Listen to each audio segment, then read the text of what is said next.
Hello friends, welcome to my channel मनभावन कहानियाँ।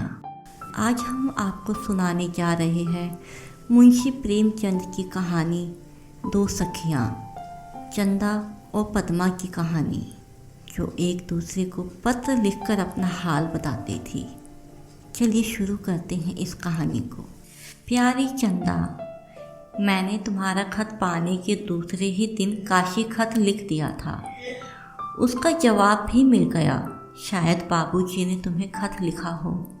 कुछ पुराने ख्याल के आदमी हैं। मेरी तो उनसे एक भी दिन नहीं निपटी। हाँ, तुमसे निप जाएगी। यदि मेरे पति ने मेरे साथ ऐसा बर्ताव किया होता, अकारण मुझसे रूठे होते, तो मैं जिंदगी भर उनकी सूरत ना देखती। अगर कभी आते भी तो कुत्तों की तरह दुत्कार देती।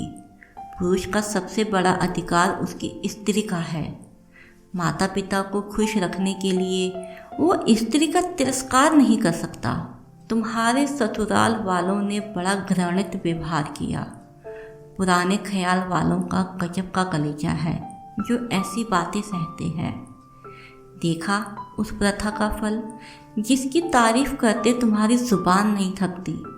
वो दीवार सड़ गई। टीप टाप करने से काम ना चलेगा।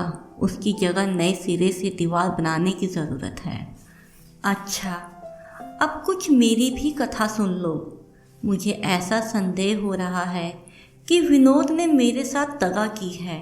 इनकी आर्थिक दशा वैसी नहीं जैसे मैंने समझी थी। केवल मुझे ठगने के लिए इन्होंने सारा स्वांग भरा था। मोटर मांगे की थी। बंगले का किराया अभी तक नहीं दिया गया। फर्नीचर किराए के थे। ये सच है कि इन्होंने प्रत्यक्ष रूप से मुझे धोखा नहीं दिया। कभी अपनी दौलत की गिंग नहीं मारी, लेकिन ऐसा रहन सहन बना लेना जिससे दूसरों को अनुमान हो कि यह कोई बड़े धनी आदमी है, एक प्रकार का धोखा ही है। यह स्वांग इसलिए भरा गया था कि कोई शिकार फंस जाए। अब देखती हूँ कि विनोद मुझसे अपनी असली हालत को छुपाने का क्या प्रयत्न किया करते हैं। अपने खत मुझे नहीं देखने देते। कोई मिलने आता है तो चौंक पड़ते हैं और घबराई हुई आवाज़ में बहरा से पूछते हैं, कौन है? तुम जानती हो, मैं धन की लोड़ी नहीं, मैं केवल विशुद्ध हृदय चाहती हूँ। जिसमें पुरुषार्थ है, प्रतिभा है, वह आज नहीं तो कल अवश्य ही धनवान होकर रहेगा। मैं इस कपट लीला से जलती हूँ। अगर विनोद मुझसे अपनी कठिनाइयाँ कह दे तो मैं उनके साथ सहानुभूति करूँगी। उन कठिनाइयों को दूर करने में उनकी मदद करूँगी।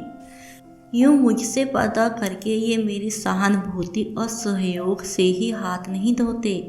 मेरे मन में अविश्वास, द्वेष और शोभा का बीज बोते हैं। यह चिंता मुझे मारे डालती है। अगर इन्होंने अपनी दशा साफ साफ बता दी होती तो मैं यहाँ मसूरी आती ही क्यों? लखनऊ में ऐसी गर्मी नहीं पड़ती कि आदमी पागल हो जाए। यह हज़ारों रुपए क्यों पानी डालना? सबसे कठिन समस्या जीविका की है। कई विद्यालयों में आवेदन पत्र भेजे हैं, जवाब का इंतज़ार कर रहे हैं। शायद इस महीने अंत तक कहीं जगह मिल जाए। पहले 300 मिलेंगे, समझ नहीं आता कैसे काम चलेगा। 150 रुपये तो पापा मेरे कॉलेज का खर्च देते थे। अगर 10-5 महीने जगह ना मिली तो ये क्या करेंगे? यह फिक्र और भी खाए डालती है। मुश्किल यही है कि विनोद मुझसे पर्दा रखते हैं।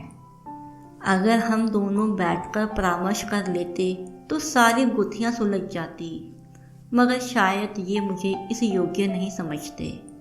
शायद इनका ख्याल है कि मैं केवल रेशम की गुड़िया हूँ, जिसे भांति भांति के आभूषणों, सुगंधों और रेशमी वस्त्रों से सजना ही काफ़ी है। थिएटर में कोई नया तमाशा होने वाला होता है, दौड़े हुए आकर मुझे खबर देते हैं।